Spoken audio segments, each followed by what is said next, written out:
there is at least one artist that I'm familiar with that was signed up for the class, so she knows what's happening with her. But you're an artist, right? On occasion. Yeah, on occasion. And I'm curious, amongst this group, how many of you have seen what you consider recycled art, upcycled art? So almost all of you. How many of you have seen that art aside from my studio? Right, right. Well, surprisingly, this is not a new art at all. And it's been going on and being created forever. It didn't necessarily have a title of recycled art, but people have been making things with what they have forever and ever. But also kind of maybe surprisingly, a fair share of artists came to prominence, became famous in the late 1800s and the early 1900s. And some of those artists I'll be following with, but their works are at some of the most prominent museums in the country. And of those two of you that have seen this work somewhere else, where did you see it? Well, I feel like I have some in my yard of old farm implements. But I remember when I was really young, I went to an artist studio in California. It was a friend of my family. She had a mattress box spring. She put rocks in it. She called it an apartment building. And I was probably 6, but I grew up. I just loved it. I thought it was the greatest thing. Sure. And how about you, Joanne? The Tate in London, Canberra's Art Museum. They all have In London? Yes, yes. They all have installations of at least one piece of recycled art. Well, surprisingly, some traditional museums that are a day trip away from here, they have this kind of art in their permanent collections. Urban Visionary Museum, the whole museum's of it. And exactly, Right, yeah. exactly. So have any of you been to the, besides Joanne, the Visionary Arts Museum? Yes. If you have any interest in all, or I will say this, you mothers, people with children, even though the museum is not geared toward children, it is so tactile and so phenomenal. And I'll just throw, and by the way, I have a handout here and you can refer back to things. But the Visionary Arts Museum is in Baltimore and it takes up several blocks. Go ahead. No, I was going to say, actually, I was just reaching for something. It's called the Visionary Art. AVAN, AVAN, American Visionary Arts Museum. on Federal Hill. Yeah, and to give you an example, the artists are all what's referred to as outsider artists, which basically means untrained artists.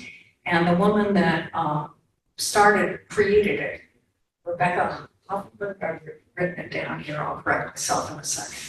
But she had been working with mentally ill, and she was seeing really unusual, crazy, fun work. And she wanted someplace to show that. So kind of single-handedly, I mean, it took her raising millions and millions of dollars to create this fabulous space that would showcase, and she looks for artists, and so you could say, yes, it is juried, and I'm sure she has assistants that jury the work that are in there too, but to give you a little sense of the kinds of things in their permanent collection, I believe it's in their permanent collection, there is a crocodile or an alligator that is like 30 feet long, made of matchsticks. So that took some dedication, a lot of matchsticks and over. But there have been artists, again, I wouldn't say that all the work is necessarily upcycled or recycled, but there's a lot of that. And artists that mix their regular paints or make their own paints with mud. And I hate to say it sometimes, mud, but all kinds of mediums to create the images that they do. So that's incredible. Okay, that's an off-center, offbeat, in many ways, kind of museum. But the Baltimore Baltimore Museum of Art also has this work in their permanent collection. The Philadelphia Museum of Art also has this work in their permanent collection.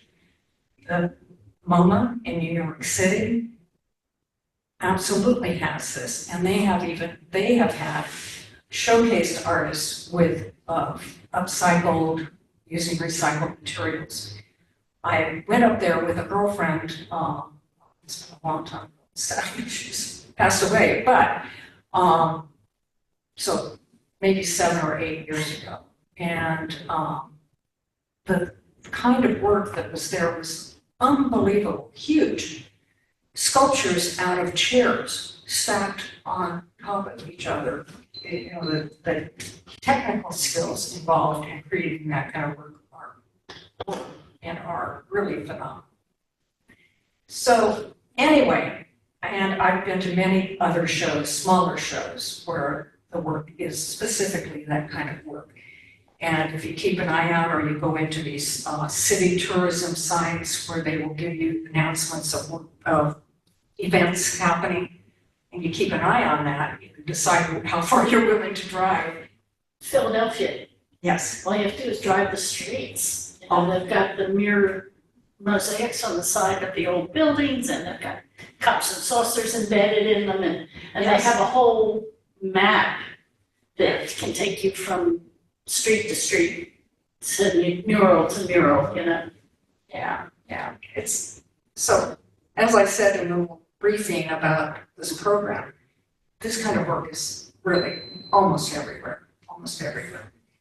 So now I will switch on to the slides a little bit, but this, as I mentioned, is the Great Pacific Garbage Patch, and as I said, it's twice the size of Texas.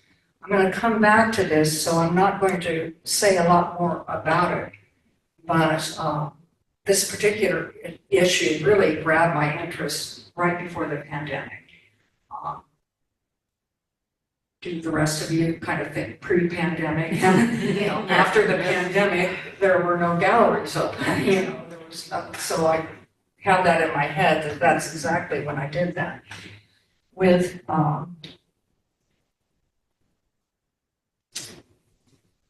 Trina actually found this for me, and I had actually not even seen this phrase or word, activist. Of course, artists that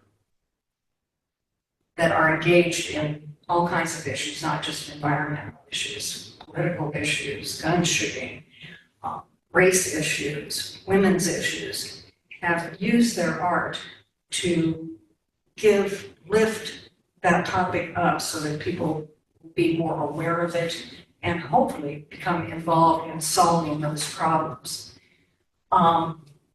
There is one thing that I want to say about this. I went to a show with a girlfriend over in Annapolis, and the show actually had a sister show here in Easton at the Waterfowl Building a few years ago. It must have been right before the pandemic.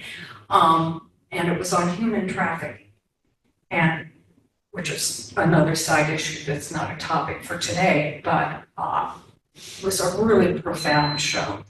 And the woman that was curating that show brought this up, and she said, of course, we want you to love the work and feel touched by the subject matter and how horrific this problem about human trafficking is all over the world, and even right here in Easton, and even certainly in the United States as well. Separate issue, but she said, but it's important for artists' work to stand on its own. And I agree with that.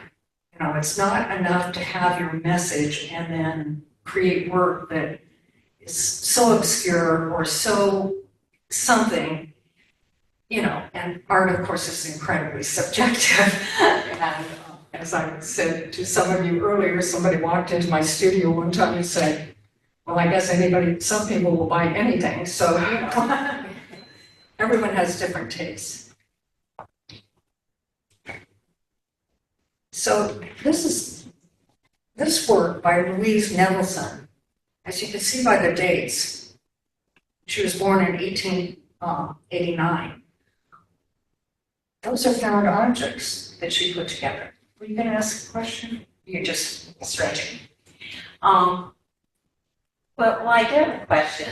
It's with what you were talking about before. Where would you put something like the things that they create for Burning Man? Would that be a found object type thing? A lot of their work would be, absolutely. I do think it's important to distinguish found objects and upcycled artwork with just sculpture using random things. And I'll give you an example of that.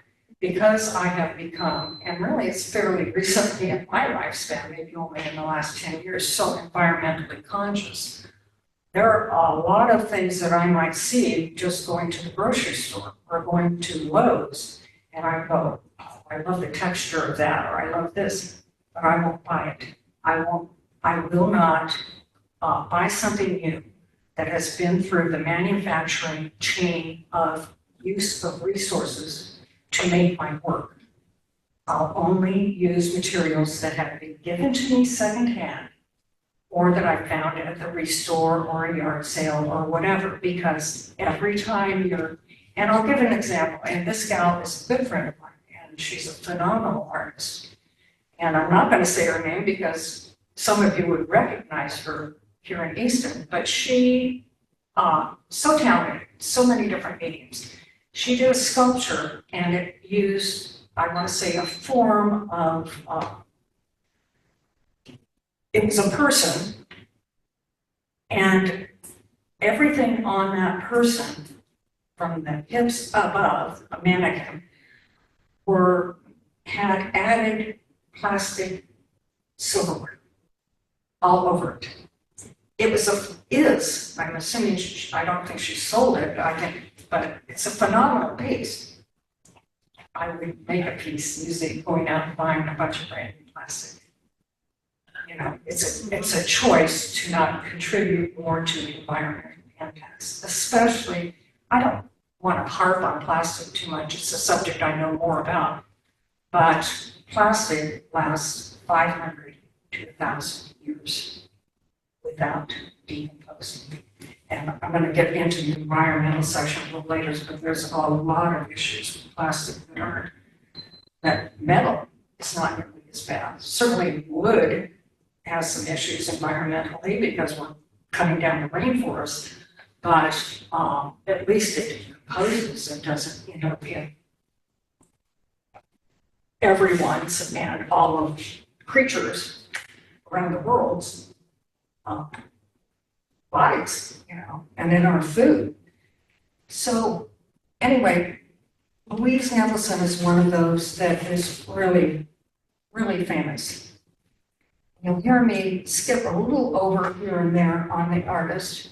Robert Rauschenberg, very famous, very talented artist. And again, his work, I'm certain, would be at the Baltimore Museum of Art, Philadelphia Museum of Art. Who knows? Yeah, everywhere unless it's already been purchased for a collection. Thornton Dial is, I say he's famous, and he is, you know, what is famous? I'll be honest, I do go out and look at this work, but I also have people give me art books and things like that I view the artwork in, and I have not personally seen his work, but it was really intriguing to me because it's so rustic, basic. I mean, a lot of people would say, I wouldn't have that piece on the right in our yard or in my home for anything. And I would. So art, you can say, well, is that good or bad? Is it good or bad to like blue? Is it good or bad to like red? Is it good or bad to like yellow? No, this is all a personal preference. But what amazed me about him in reading his biography is that a very down and out Black man from southern United States has sold these works now for thousands and thousands and thousands of dollars. So good for him, good for him. Using what he had. Now, this artist I can ramble on a little bit longer about because I have met him, and the piece on the left is in my home, and you'll see that when you come to the studio show. He is from Baltimore. I discovered him when I was going to AVEM, Visionary Arts Museum. He had some work there. And I was going with my girlfriend, and he was talking to a group of children. It happened to be not a formal talk, but he was there setting up his work or something, and these children came in and he started talking to them about his work. So Dottie and I came over and introduced ourselves. He goes, I'm having a studio tour. Please come. So we did. It was 2 or 3 weeks later. Oh my gosh. Do we have this on the slides? Yes. His work, this is not his home. Do we have his home too? I've seen it. I don't think I've seen one of his He has a row house in Baltimore. I'd have to look it up.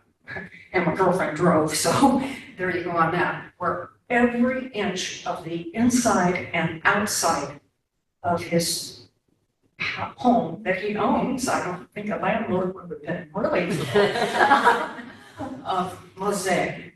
But what differentiates mosaic with recycling and found art and so on?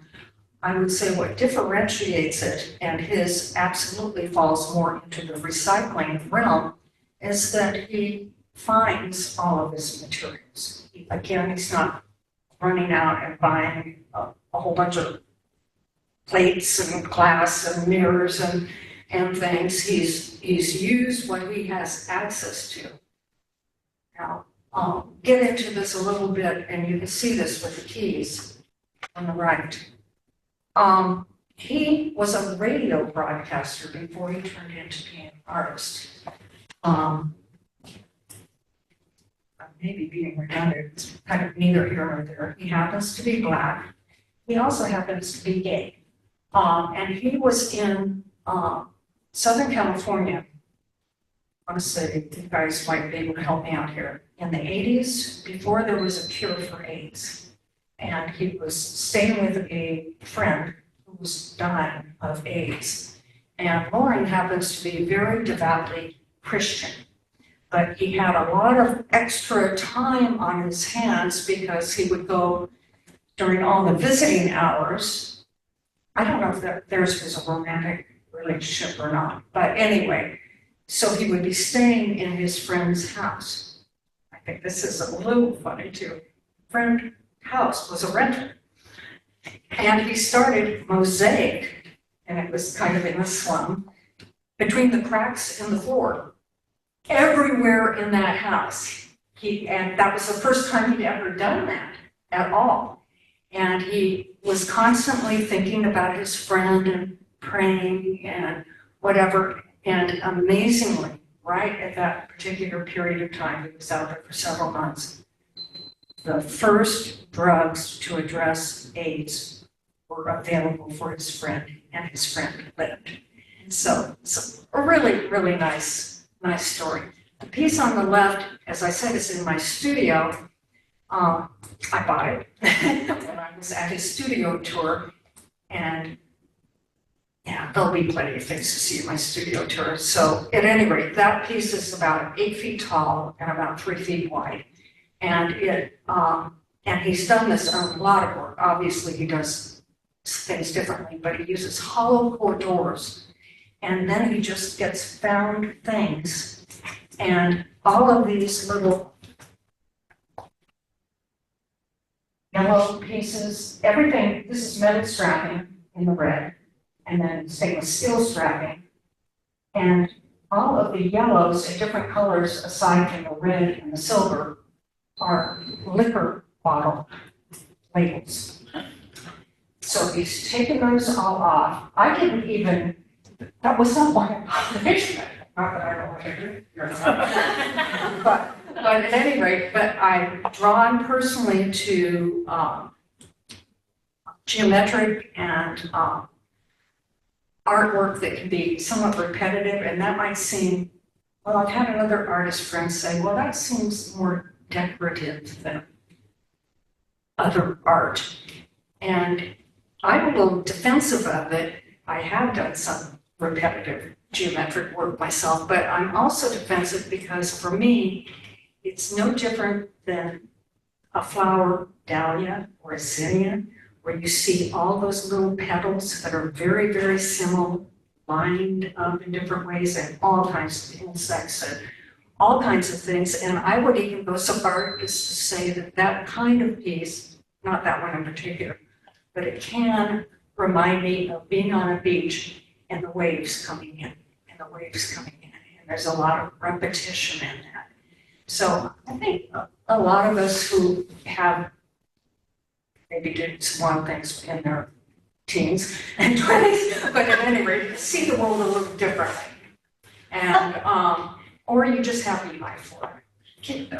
What is the piece on the right? What is that made of?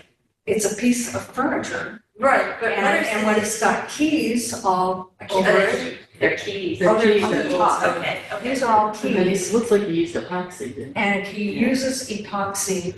Okay, I couldn't make out. Now, I have to tell you, I later asked him to come, this is why I know so much about him. I later asked if he would deliver my piece and my girlfriend's piece, that I would pay him, but I said, also, I would host you to do a show in my studio, which I did. And he sold a lot of work, so he was very happy about that.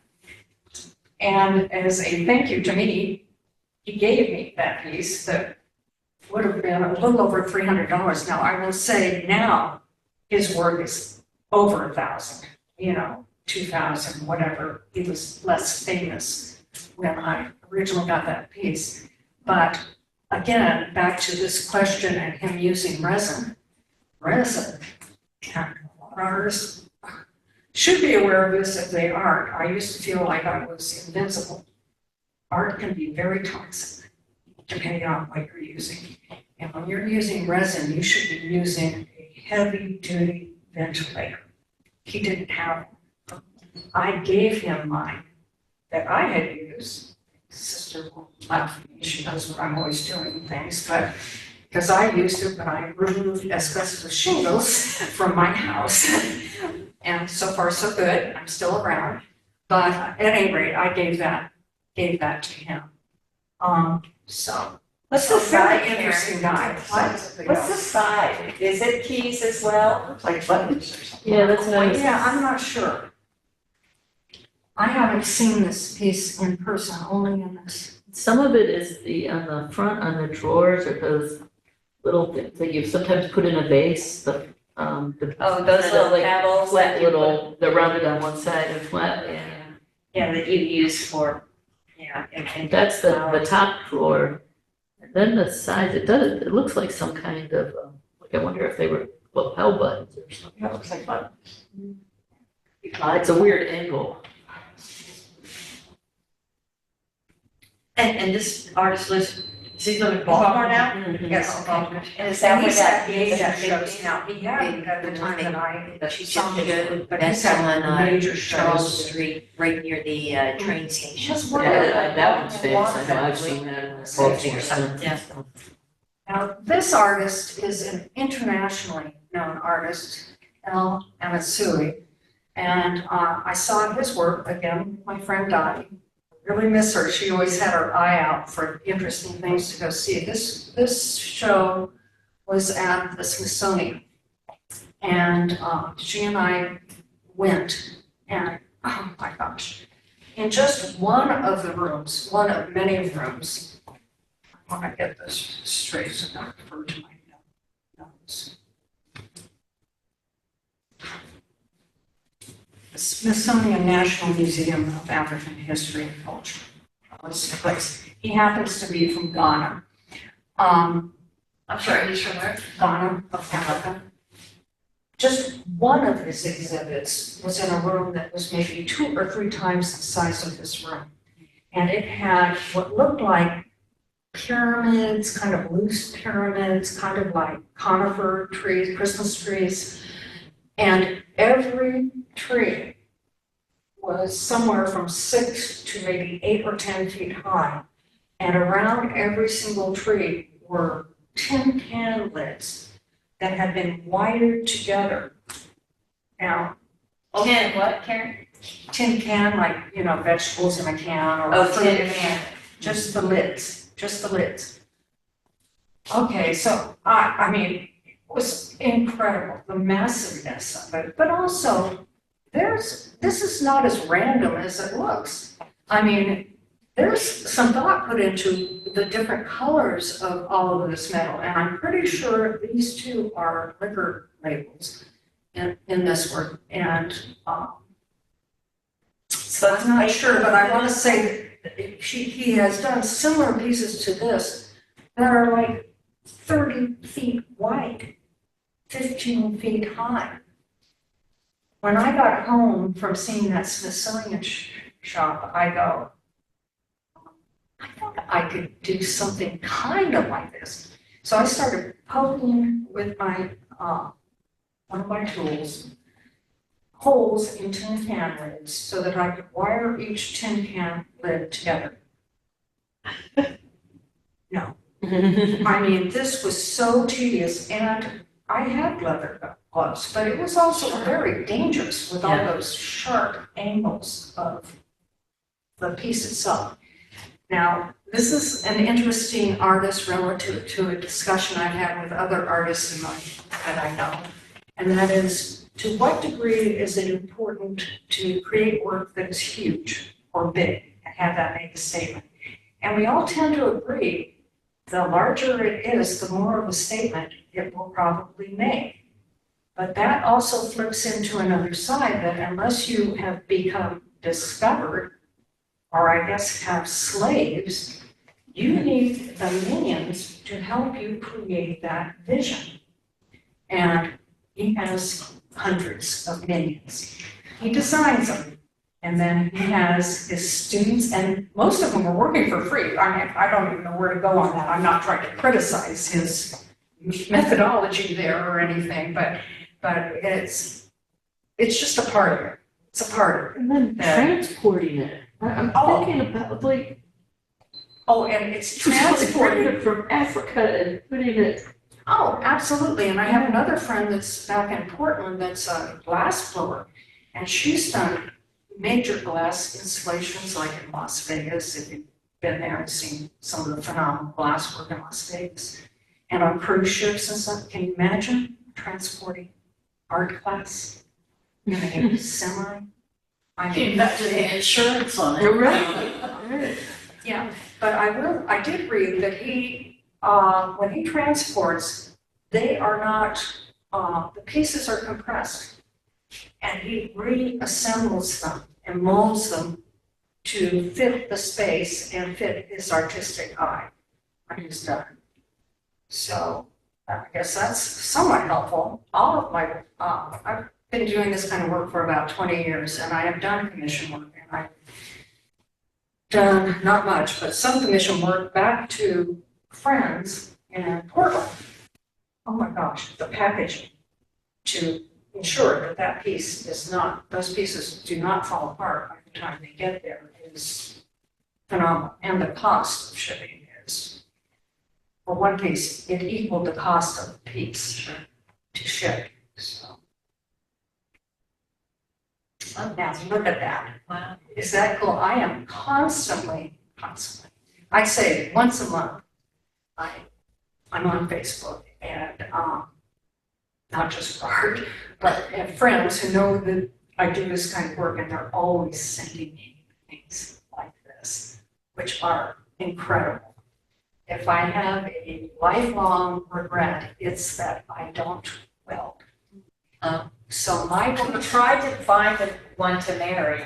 I did. I've been a widow for a long time, and I said I have like just 2 or 3 criteria. It has to have his teeth. Or have good false teeth. And needs to weld. And I hope I don't get in trouble politically, but must have the same political philosophy. So, and I've never found it. I found one of any variation of that, but I'm sorry, it's a three deal Well, deal. maybe you should take up polygamy. They couldn't keep up. So really fascinating what these artists that can weld, that are so inclined. I'm going to say something about this, several things maybe about this piece. Over these years where I felt good about the sales that I've had over the last 10 years. Relative, and I think I have a good sense of what other artists in this area are doing for someone who's not famous. I've had really steady sales. The sales that I've done have been significantly, I'm trying to think if there are even exceptions, on what I call representational work. Meaning, this is what a cougar or some cat, a lion, something. So when I did, most of the work that I sold were birds, all kinds of birds, fish, cats, dogs, turtles. I didn't do African animals, but I was kind of out of touch with this area or something. Crabs. I've done hundreds of crabs. And I have to say, I refuse. I'm just done with the crabs. They were pretty cute. Yeah. And they were a good price point for selling, but I'm done. I'm done with the crabs. Look at these, out of garbage. Look at the massive amount of this. What are they made out of? Garbage. Garbage. Garbage. And then is there like screening holding them together or something? Some framework? Sort of looks like, almost like chicken wire. I'm not positive, but I will say this, that when people, I worked in a retail shop where I sold some of my work, not much. Anyway, and so having your own work for sale can be kind of discouraging, and I don't know how many people said, oh, well, that's pretty cool, that's pretty interesting, but I can do that. And I always said, and not that I wouldn't even point out that I was the artist, I said, I bet you can. Why don't you start doing this? And I'll tell you what my experience is. I suspect this is on another whole level. A lot of people can have the vision, and have a creative mind and come up with interesting things to make. Creating them and not having them fall apart soon is a big deal. It's a really big deal when you're using all this dimensional stuff. You can't. I said I don't weld, and I don't. You can't just get a hot glue gun and start gluing things on things, or you just bump them and they'll crack off and fall all apart. Actually, when I started doing this work, I didn't have a mentor. I haven't seen very much of the work. I just wanted to do dimensional work for myself. And anyway, so I used hot glue, and it fell apart. It just fell apart. It was pretty easy to use, but it just fell apart. So on my own work, I usually have a wood base somewhere, and I do three-dimensional bigger pieces, but there will be a frame of some sort that I can drill and screw and attach, occasionally wire, but those pieces aren't going anywhere. They're as good as I can do without welding. That's phenomenal. Do you know anything about this? I'm sorry. Well, I'm sorry to say I don't. I can send you guys when I send you the recording, I'll send you the PowerPoint, and then you'll see the names and you can look up. It was like going down a rabbit hole. There was just too much, we couldn't fit it all on here. Yes. Can I ask you a different question? It's a little bit off. Sure. So you said you've been doing this for about 20 years. Were you an artist before that in a different medium? Yes and no. I've been an artist since I was a child. Okay. And I started out sewing as a child, and I'll just point out something here. These jeans, are something that I've recently done, and I've gone back to some what I consider artistic creative sewing. Because it's easier on my body than using a drill and trying to lift heavy I wondered things. if you had done that. Yeah, So- so, if you could sew, I bought secondhand jeans, I bought them intentionally too big. It took a long time to alter them, but whatever, and then just a pleat pin. Chelsea is very good at, like me, so we're here, pretty good. And she could do this in a heartbeat. I know she could. You could. It'd probably be better, No, those are so cool. They are very cool. but I at love the any bottom rate, of them, so it, like I say, it keeps me out of the bars, you know? I'm no longer like, lifting giant things and drilling over my head or Yeah. as likely to damage myself through art, but, so I've turned to the sewing too. Oh, to answer your question, I skipped down to first. I didn't feel I did not major in art in college. I majored in sociology. And that's because I was a hippie and I liked that topic. And it was in 1968, I was very involved in politics of all kinds.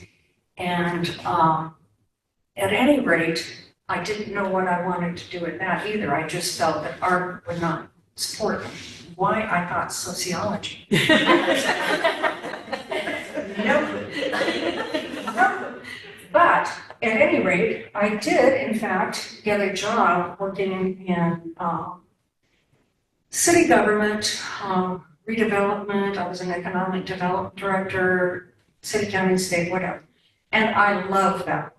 I love that work. But concurrently, I always still found time for art, even with kids, even with sports, even with activities. I always was doing something on the side, art.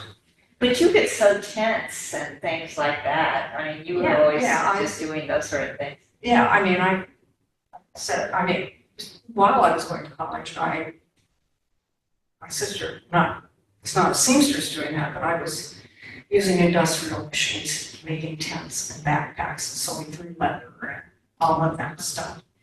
Anything basically that's hands-on, I like doing. Okay, so fast forward, I got burnt out on a career because of all kinds of political things, nighttime meetings, and people being upset. I loved it, but I didn't like the politics and hours were horrific, especially with having kids. So I retired fairly early.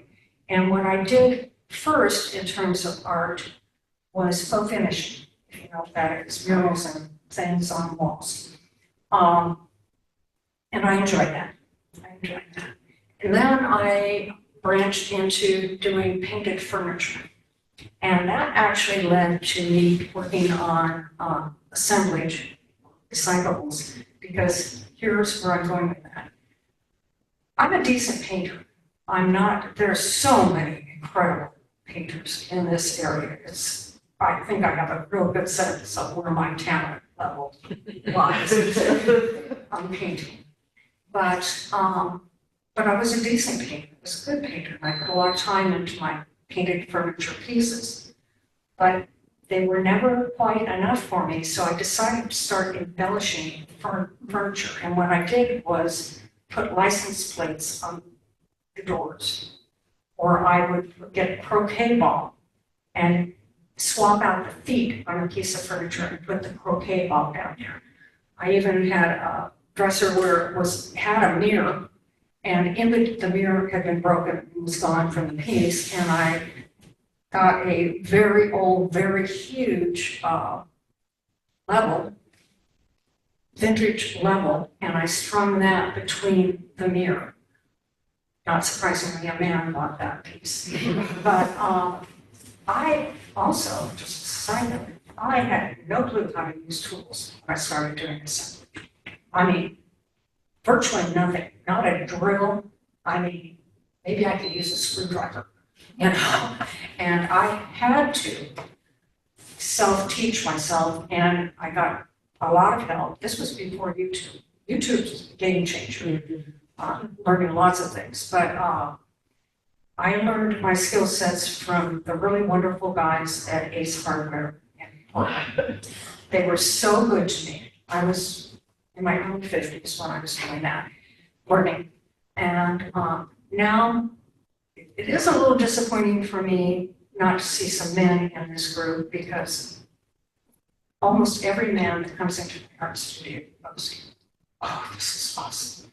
And they can immediately see how user-friendly everything is and that the tools really sorted well and all of that stuff. And my son, who came to live with me during the pandemic because his business was under because of the pandemic, and now he's doing fine.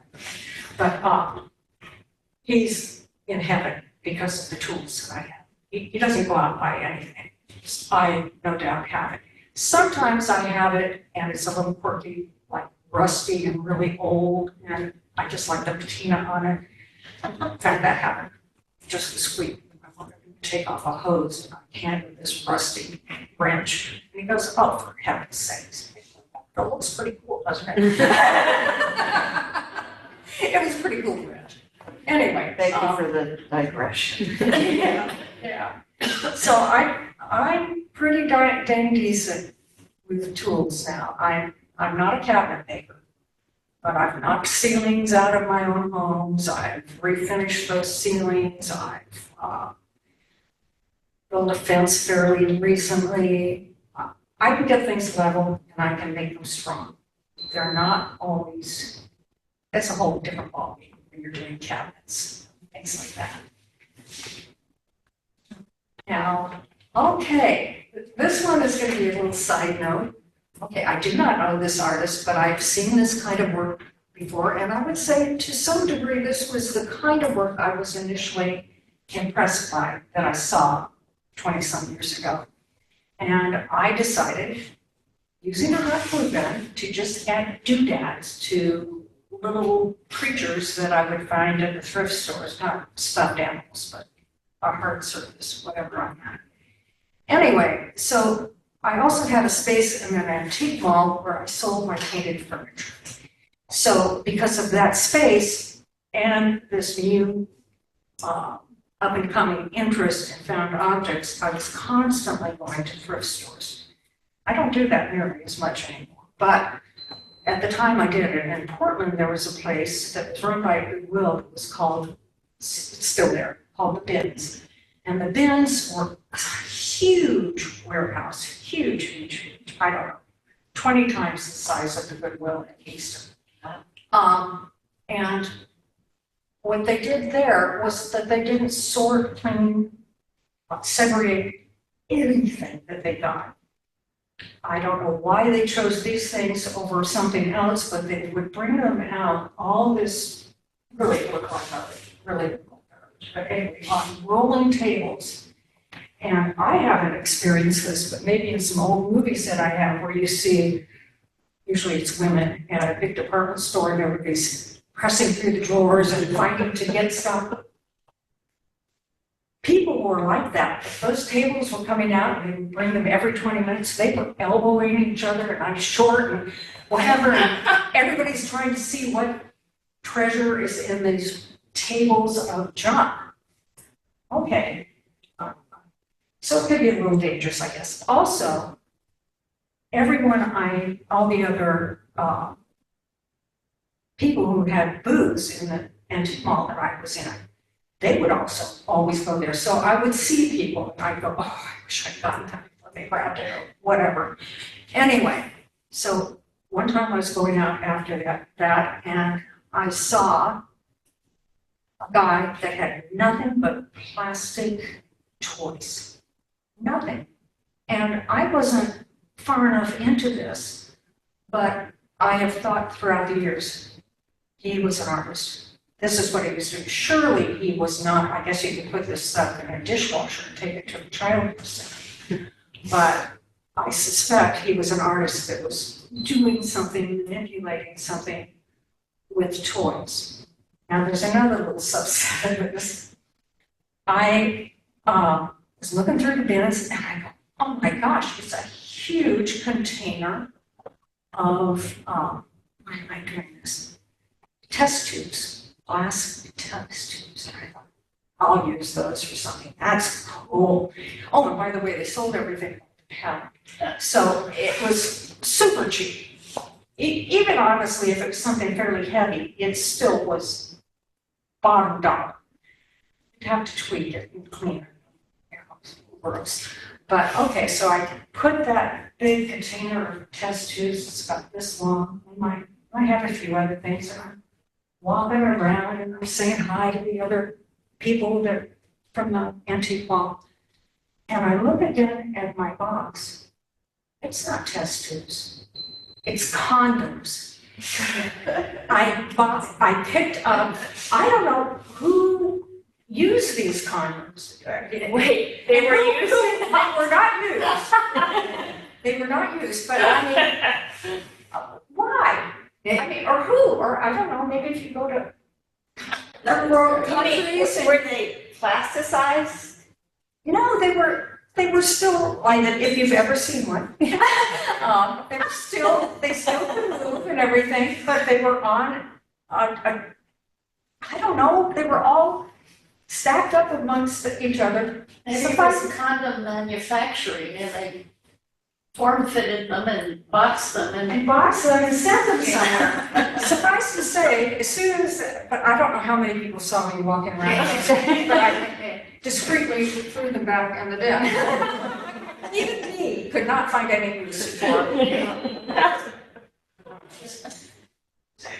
That was one of many quirky and odd things that I've done over the years. And I've seen a fair share of work that's done out of discarded electronics. Probably the person that's most prolific at was, until I said, please, no, is my sister's husband is giving me old electronics, thinking that I can do something with them. I have done things with them, but I have also learned quite a while ago. Actually, it was maybe 7, 8 years ago when I went to go teach in,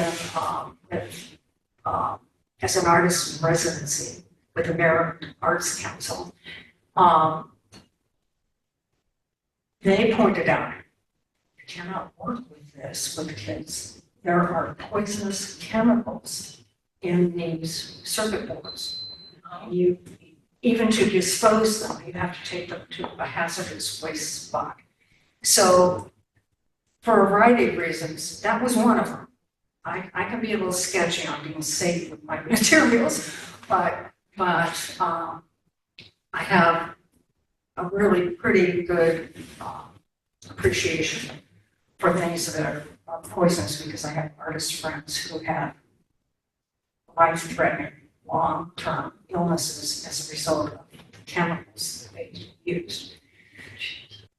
Especially, what comes to mind especially, but several, and not just flooring that I talked about with that resin, stained glass work. It can be really messy. I mean, you just have to use the right protection and stuff. But at any rate, but still, it's wonderful because it has such dimension and all those little pieces. It's an interesting material. Sculptures made out of recycled clothes. That's an interesting topic.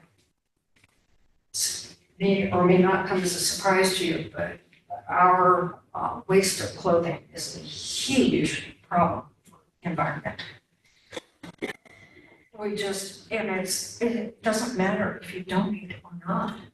You need to buy less because it has nowhere to go. And the agencies that are distributing it, and I'm not, have huge respect for the agencies that, but a lot of times they just take massive amounts of these clothings to places where they cannot be used. Jackets where it's a hot climate. Nothing's sorted by the time it gets there and it's just thrown out on a beach. It's gotten dirty and trashed and people can't hardly, I'm not saying none of it filters down for the good, but most importantly, try to buy things that have longevity for you to use over many years. And secondly, And I'm not, I can sound pretty fanatical on environmental issues, and I don't always walk the talk. So much clothing has microfibers in it, plastic. So those, again, last 500 to 1,000 years. Okay, there's that. You think, well, you know, how many birds or whatever are gonna eat a piece of leggings or something that's got microplastic in it? Maybe not. But what does happen is you toss those things and they're exposed to the elements, and then they create the microfibers. The microfibers themselves are now found. 90% of people over 65 have microfibers in their blood. And I didn't know this when I last gave this plastics talk. I recently read an article that confirmed what I was suspicious of. Those microfibers can act exactly like plaque in your veins and cause heart attacks and stroke. Think about it. They don't dissolve. So what can you do about that? Of course, I mean, I have them. I have worn some earlier today. Clothing plastic in. There's a lot of advantages to that, how it wicks better and all that kind of stuff. But you absolutely can do, besides buying a little less of it, is wash all of your clothes in cold water. Because those microfibers, those plastics will not break down nearly as fast in cold water. That's an easy fix, and it's going to save you money on your heating, you know, your energy bills and all of that. It's just a real easy fix is to wash everything in cold water.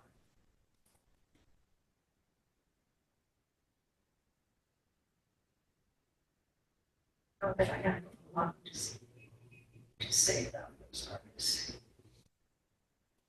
Things like this amaze me though, with the old cassette, the hair and so on. I mean, that takes a different kind of head to be even thinking about having that get done.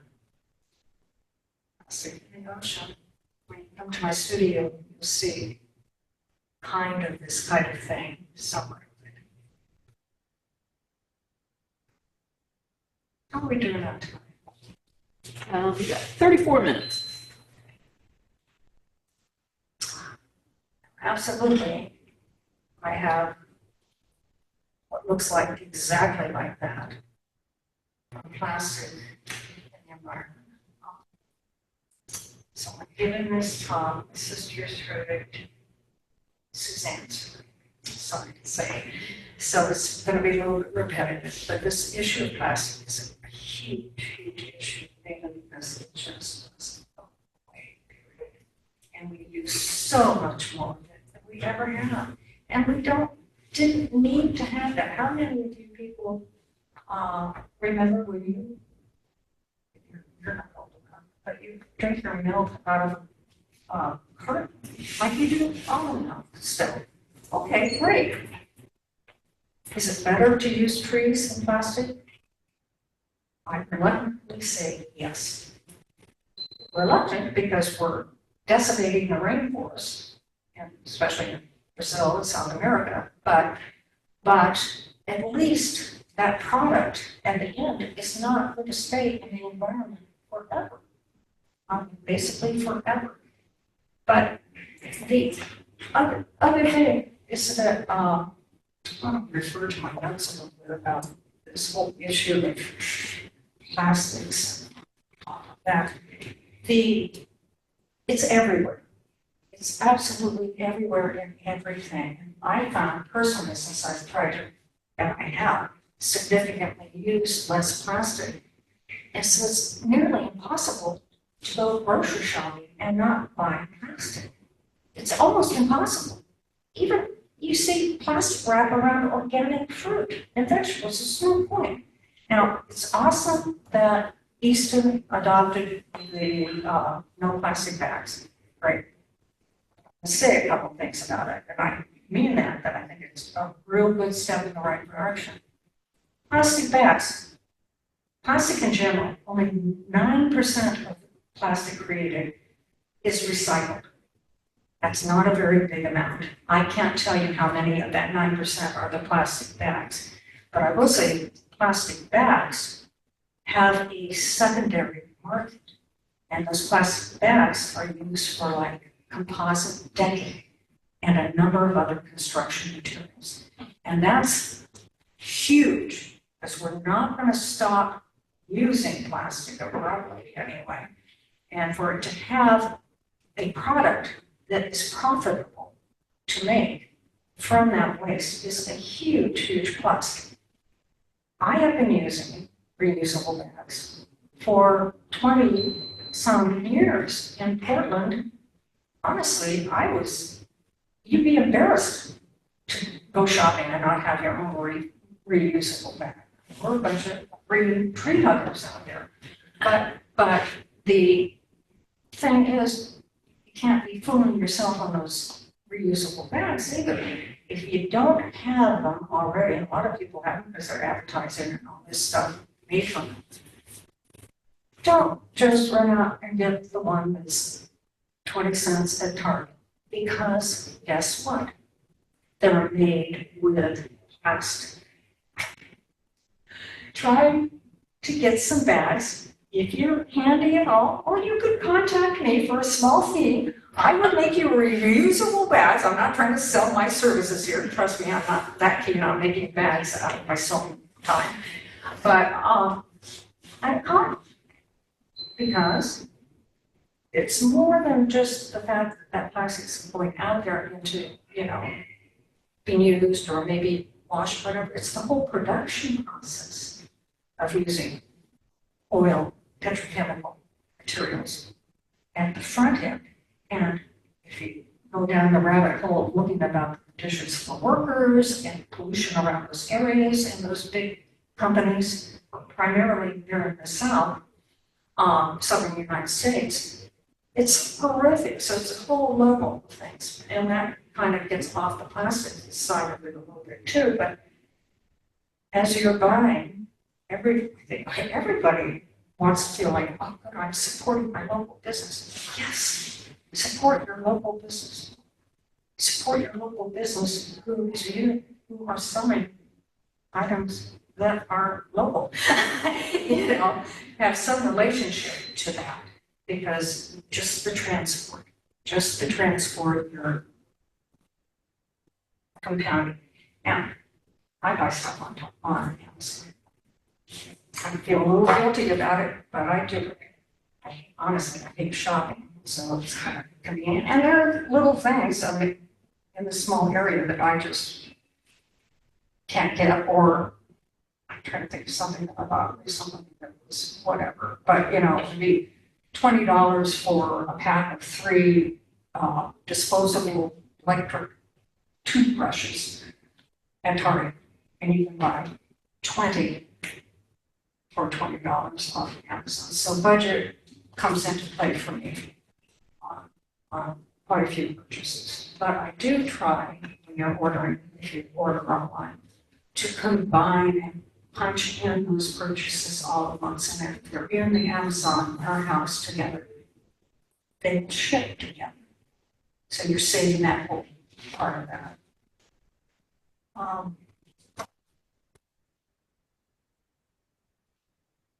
Shelter.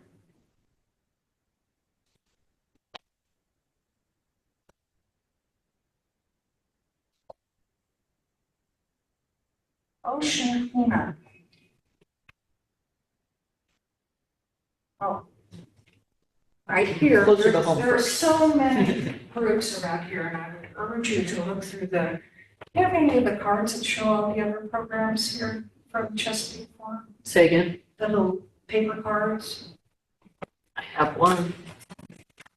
Or maybe if anybody's interested, you could Oh. Nope, I don't. let us know. But anyway, you can go online. And they're downstairs. Oh, There's some they're on the front downstairs, desk. right. That's good. This organization, Chesapeake Forum, offers so many programs. Diversity is mind-boggling. From things like learn how to cook, I'm going to get this a little bit wrong, learn how to cook Greek food or Italian food, or history from 1812, was that the talk earlier? That was this today? morning, yeah. Yeah, to, making felted Mahjong ornaments, to, you name it. But what I was impressed about in the orientation, as everyone that was gonna do talk, said that, how many of those presenters were in local environmental groups in this area that are talking about what they're doing with their organizations.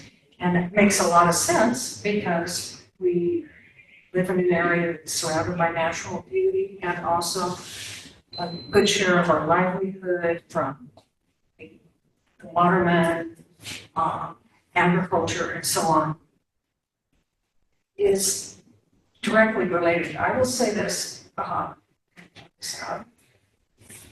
sister and I grew up in a very rural area, and my dad was a cropist. Okay? Spraying chemicals on crops. So we got a lot of brainwashing growing up about why no chemicals are bad. You know, there's no reason why I'm only 5'1", you know, and kind of quirky. But at any rate, but most modern growers now, if they can afford it, want to do the right thing. A lot of the things that have caused them problems have nothing to do with the personal willingness of the growers.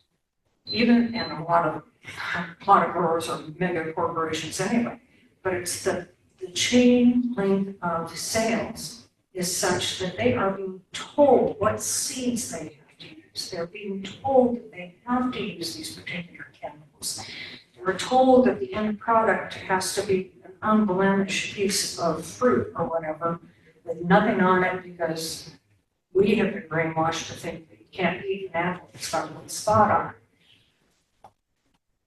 But there is a change, and I kind of painted a lot of doom and gloom here today, but I've seen, along with the, doom and gloom, because of a whole bunch of reasons of just increased population and increased consumerism, a lot more awareness and a lot more willingness to do the right thing. I think we're somewhat overloaded with lack of options and lack of options. So these organizations are really phenomenal. And as you can see, they're tracking microplastics in our bay. And ocean cleaning. Okay, that's related to the garbage patch. First slide was about. I'm probably butchered his name, but Moyen Slat. That's how you say it. Oh, good. He wrote down 18, but from what I read, he became interested in this subject of that massive island of garbage as early as like 13. And he, of course, with very smart people and so on, have invented technologies to get rid of it. So there are solutions out there. There are things that we're doing. And we were sitting around and somebody was talking about, Suzanne and I, about a microorganism that's going to eat plastics. We have some concerns about that. But still, it shows that the time and energy is going into that kind of thing. I was reading today that there's an alternative plant being used for the rubber in tires. And it's a renewable plant. It's in the Southwest that can replace the use of rubber. Rubber is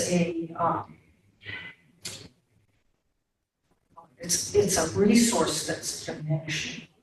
It's not prolific like other materials. So there can be, I've read that a seaweed combination process can look exactly like leather. Now I'm going to digress a little bit here.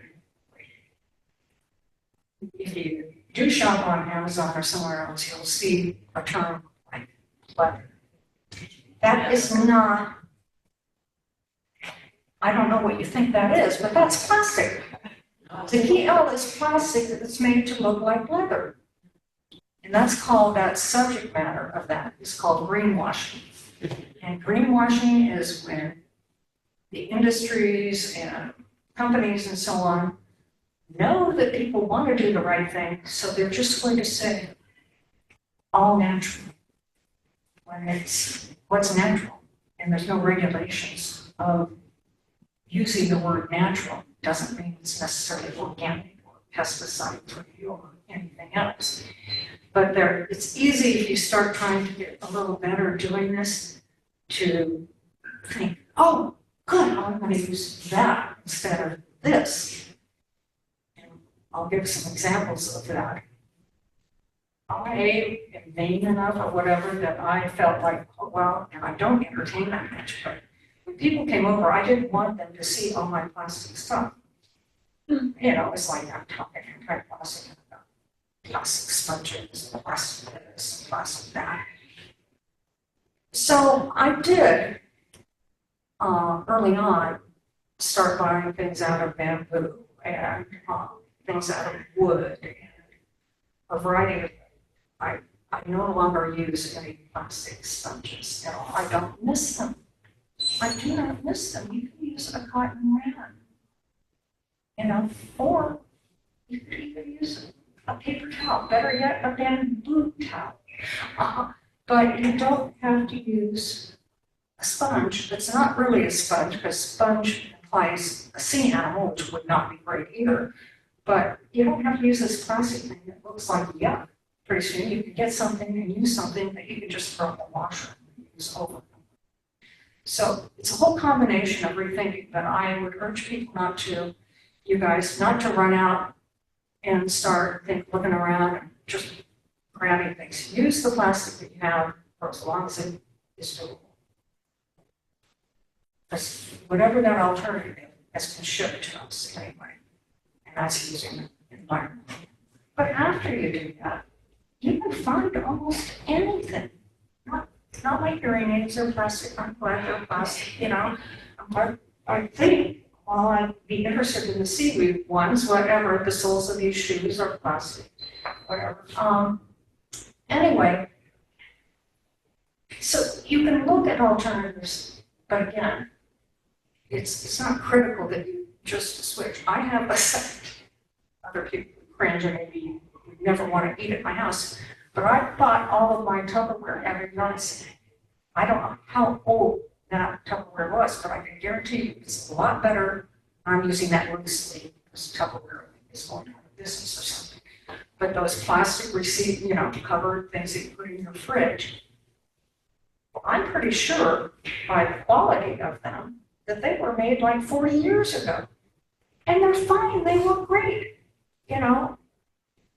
Whatever on that. So if you can buy secondhand and you're comfortable with that, do that. Good news. Good news is happening all the time. Can we do it fast enough to really make a difference? I don't know. I'm in my 70s and I don't know that I'm going to see big changes, but I've seen some changes, and that's good.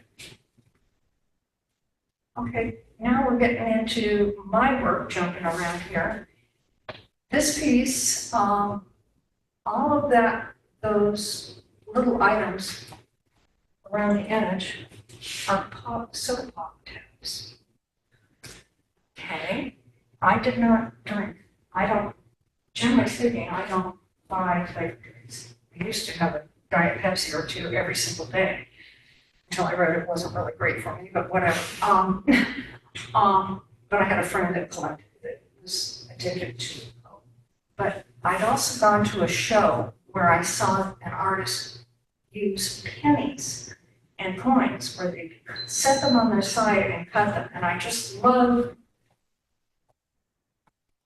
the texture that provided. So that was a fun piece to make. It's fairly large. My son thinks it looks like the Death Star on Star Wars, but that's fine with me, you can call it that. Other pieces that I've done, the yellow tara, again, a representational piece. Again, it's sold, of course. I love, that piece is about 2.5 feet tall and 2 feet wide, so it's a fairly large piece. But I'm just drawn to old hardware. And that hinge at the bottom, I think, is so amazing. And even her thumbs are little latches for covers. See that? That's my screwdriver. Okay, I don't like that.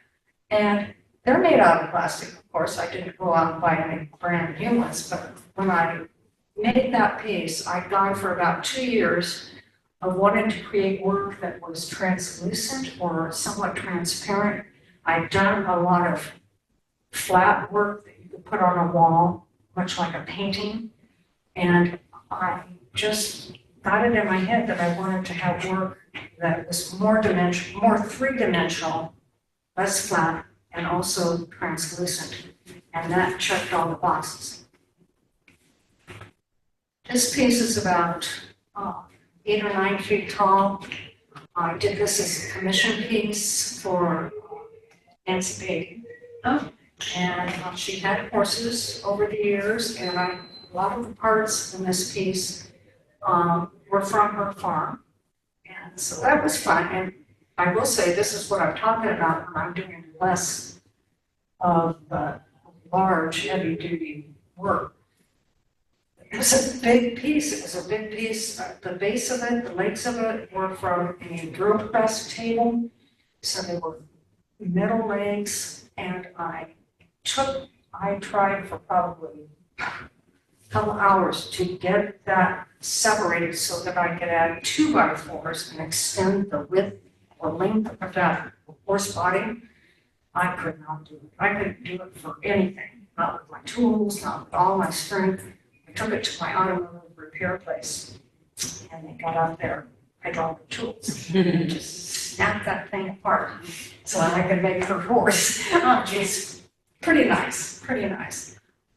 I love doing the outdoor pieces. Of course, you have to be more careful about considering the elements. You know, I'm never am going to say that my work is going to last 100 years, or maybe even, it might be pushing it for it to last 20 years. But I will say I do have outdoor work that is as good as it was when it was built, that's been outside for 10 years.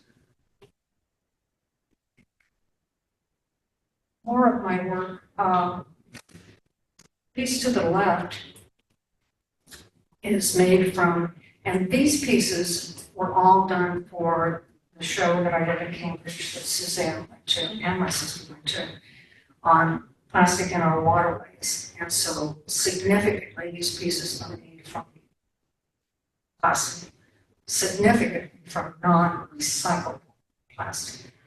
And so what you see in the background on the piece on the left is a piece of fiberglass. Fiberglass is made of plastic, you know, resin, same kind of thing, and old buoys and so on. This piece, the fish, and I sold a lot of these. I used to do economic development. Anyway, I worked at a touristy town with a lot of art galleries. I said, you always have to have your performances. Yeah. And your friends can like those, and so on. And that in fact was true. I think I made 10 more of these, and I want to say I have 4. I sold 6 of them. It was good.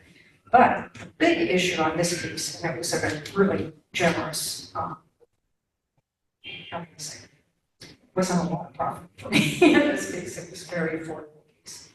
All of these things that look like oyster shells are single-purpose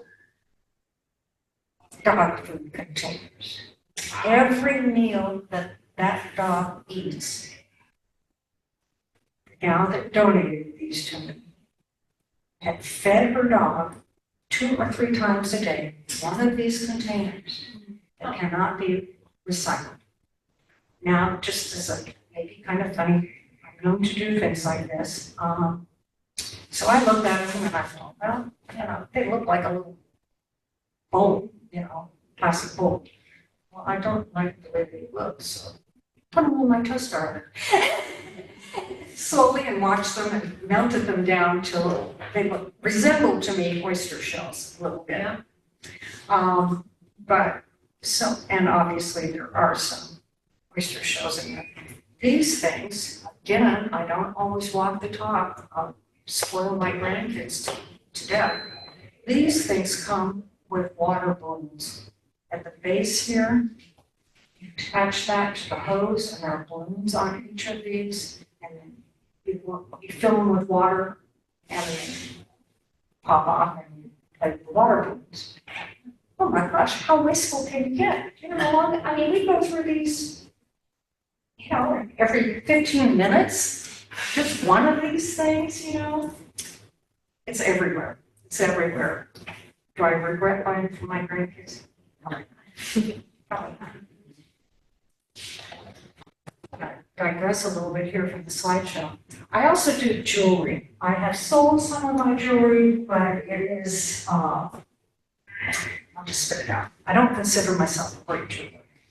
I don't have enough training in it, and I don't do it repetitively enough.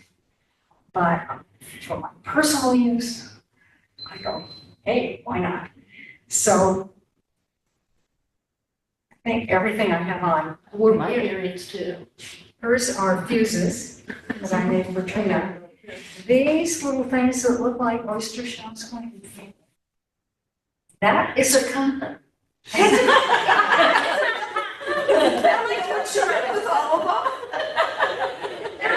Oh my God. I don't know. These are from, of all things, I don't exclusively eat organic, but I pick up a lot of organic from eggs. I buy organic eggs and I'm finding them much more frequently in cardboard, which is an improvement over clear plastic. And these, I had dozens of these containers that I can't recycle. Are they the styrofoam containers? No, they're those clear plastic. The clear ones you can recycle for sure. Where do you, in Easton? You can recycle number 1 and number 2. Yes. Did they say number 1 or 2? Probably yes, they did.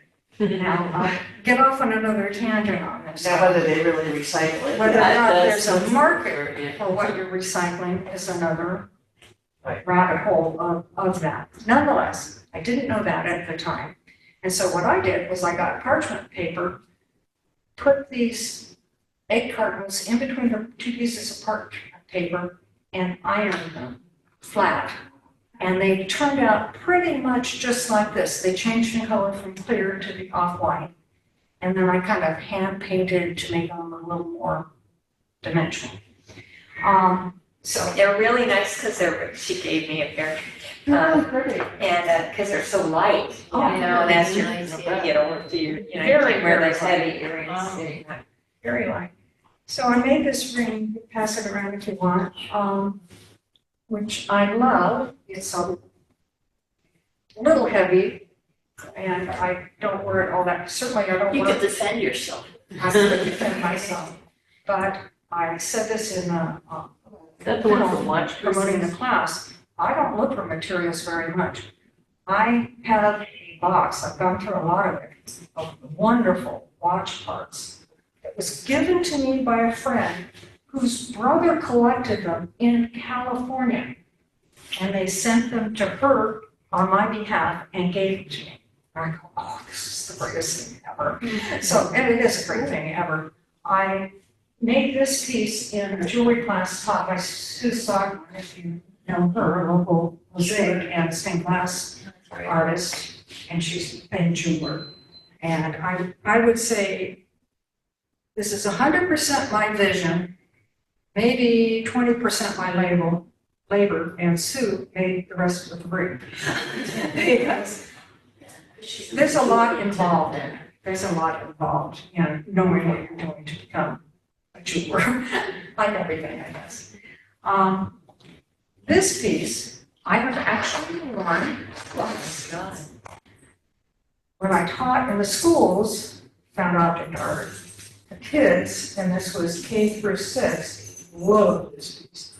Love this piece. And it's certainly a garbage can of everything that might be in your drawers. Right. How much does it weigh? A lot. A lot. So if you have neck problems, we'll understand why. But I was very much inspired to do that piece by an artist that I maybe should have had in this show, but Susan Leonard Krantz.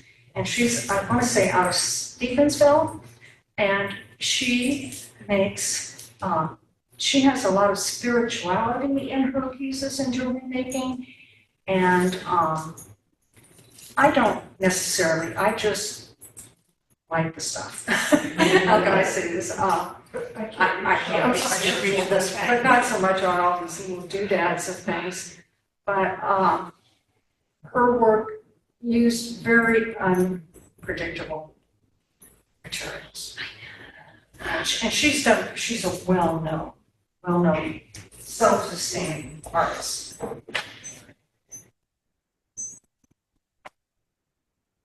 Running out of time here. Oh, yeah, ahead. Guess I didn't need to worry too much about not having enough time. I mean, enough to present. Your earrings along the bottom? Yes, exactly. Yeah. Okay, so this piece here, I did a very similar piece out of acrylic. I still like to paint. I love color. And most of the painting that I do, I can do realism in acrylic because you can keep going over and over and over until you get it right. Now, there are phenomenal artists in this area that don't go over and over and over, and they arrive at what they want right out bat, and let's not even go into watercolor painting where you don't get any choices. You get one shot, and that's going to be what it's going to be. But I did this as part of that unsustainable show, and so I have a piece, it's not up here, that's virtually this piece on the left with no plastic on it. This piece I attached, and again, I'm going to revert back to talking about the processes, because it's not easy to attach plastic to a canvas that's been painted and have it stay on. And Nancy Hammond, my sister has a beautiful piece that she did. It has such renewed, I've always liked her work, but renewed appreciation for the difficulty of cutting little pieces of paper and then attaching them to canvases and painted works all the time. Because that paper is very fragile and crinkle up and rip and so on. So these are all little teeny pieces of plastic that I attached. I knew I didn't want to use glue. I used, in fact, acrylic gel medium, which is kind of like a resin, if you think about that. But nonetheless, these are car reflectors, and these are fuel containers. This plastic is everywhere. Everything you pick up, every time you open a drawer in your house, you have a junk drawer, there's going to be 50% plastic everywhere. It's not necessary. Do you have some netting on it too? I do. I have that netting from fruit. I buy a bag of mandarin oranges or something. And so I like what it does with the texture and dimension of the piece. I just wish there wasn't so much of it. And what's along the bottom? Those are the egg carton, Okay. just ironed and cut more round rather than oval. Right. So this piece is a larger piece. I want to say it's about 6 feet tall by maybe 18 inches. And again, it was done for the unsustainable show. And again, we've got the single purpose dog food containers. floss picks. And I use them. It's so much easier for me to manipulate than just these floss. Trust me, I'm not necessarily gifting you gross personal items. I don't give you artwork. But at any rate, so many different, this is actually styrofoam on its side. Again, that dimension that added into that. As you can see a little better over on these pieces. This is one of the many things that bug me about what we buy. These are those little tabs in your almond milk. You buy the cardboard container, they didn't always have these.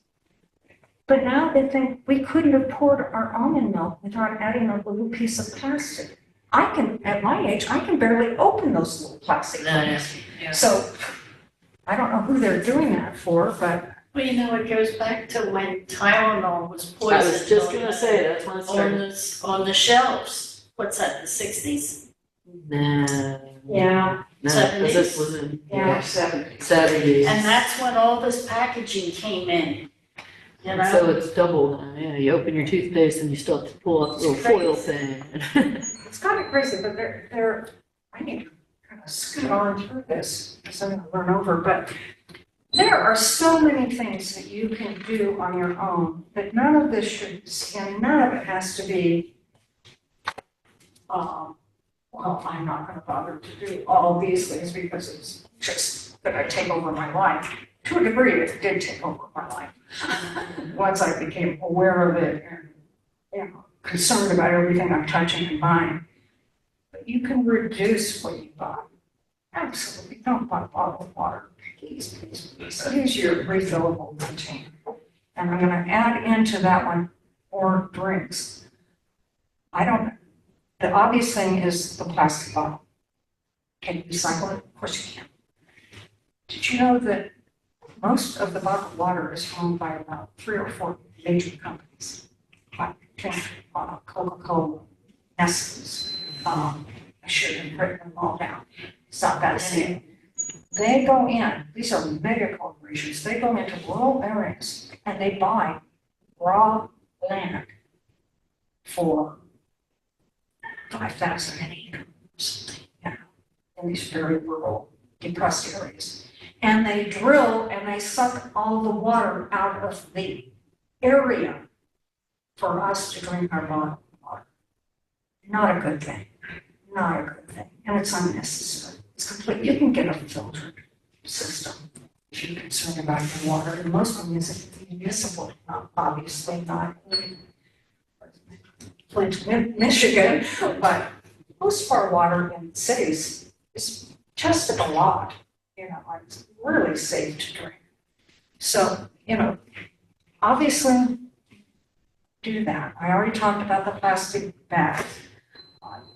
Your produce, when you go into any grocery store, don't pull out one of those little plastic bags to put it in. You can bring your own little container. You can bring a paper bag. I hope all of you, I certainly do, I grew up in agriculture, when you get home, you wash it anyway. So if you set it down on the conveyor belt, this is not going to poison you later any more than not washing your fruits and vegetables before would.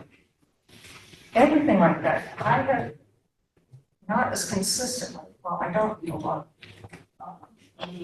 whatever, but I bring my own reusable containers to the deli section. So they don't put it in a plastic bag and hand it to you. They had no problem doing this. Whatever. The only comment I ever got was, 20 years ago, everybody wanted us to go to this plastic because they were worried about trees being chopped down. I don't doubt that, but I already have these containers. There's no reason for me not to use those. Food waste. Please don't buy more food than you can eat. And if you do buy food waste is one of the toughest environmental things ever. Anyway, you can, I buy a lot of fresh fruit and vegetables. I just keep an eye on them, and when I know that in the next few days it's gonna go bad, I put them in the freezer. Almost everything. If you can't use it the same way you would, you could use it in soup broth, or you could use it as a drink, smoothie, whatever. There are a lot of things that you could do on not wasting food. And whatever you do, try not to throw too much food in your trash can. The reason for that, you all know why? The food in the trash can, and then you have your garbage guy or company take it out to the landfill, and that food interacting with the other materials creates methane gas. So, try not to waste food. And even if you don't want to compost, I do compost. I'm an avid gardener, and I would say composting is not one of my favorite things about gardening. It's kind of heavy and it can be kind of gross, and stinky, and whatever. But you can just, if you have any yard at all, you could just dig a trench. I wouldn't suggest this near your house. I'm talking from experience. Dig a little trench and throw the raw food in that little trench and cover it back up with dirt. And that will compost itself without anything. You can come back to that area later and it will be enhanced soil. So try not to throw as much food away. Here, our recording's gonna stop soon, so. Okay, so I can wrap this up. There's a lot of things that I could suggest and whatever to do. Just do something, of any of your habits. If your habit, one of the biggest polluters is beef. I love beef. We grew up in cattle country, my sister and I. Beef have done so much environmental damage, and we're eating 20 times more than we did 20 years ago. Keep your beef if you like. Just eat a little bit less, maybe a couple times less a month than we used to before. Because what's happening is not only just this kind of growth, it's not just flatulence, it's causing the environment. It's the rainforests are being cut down to grow crops to feed people. This is doing enormous environmental damage. And I love it. Whatever on it. But there's so many little things we can do, and they're all easy, really. All of them are easy. Maybe all of them are driving me crazy. I'm sorry, I didn't give you any time for questions. Do you have more questions? Can we have questions after the film starts? No. I have trying to get out. I have a doctor's appointment at 3:30. Okay. Let's get going. But we need to talk about parking at your place next week. Oh, yes, thank you for reminding me on that. Okay, so was my address on the information? I have it it's going to come out to you guys. Okay. Tonight when I send the recording, and then you'll get a reminder the morning of, and I even added that it's after schoolhouse. Four of you, The directions you Only gave you me when I two. came. the rest of you know how to get to my place anyway. All I'm gonna say is, my son is going to be easily 6-8 cars could be in my driveway, not a problem. Okay, you might get more people come next time, if more people are signed up. Because they were signed up. They can't. When You don't have to go to at both. 3 o'clock today, registration ended for it. It was both sessions were part of it. But weren't more people signed up for this? Oh, yes, So I'm saying they might show up. right, They that's might the, show up. gotcha. Anyway, just so you know, the tall guy with the beard is my son. And if you're nervous at all about parking a car, he will park your car. That's it. And whereabouts are you? I'm in Royal, Royal Oak. right near the village. I'm right on Royal Oak Road. I have a huge driveway. Wide driveway, but still good parking. Google Maps got me right there, and you have your number out at the end My of the street driveway. number is on a hanging sign. Yeah, it was easy My to edge find. wood. Anyway, I've not yet had anybody not be able to find my house, because it's right on. Thank you, everyone. Thank you.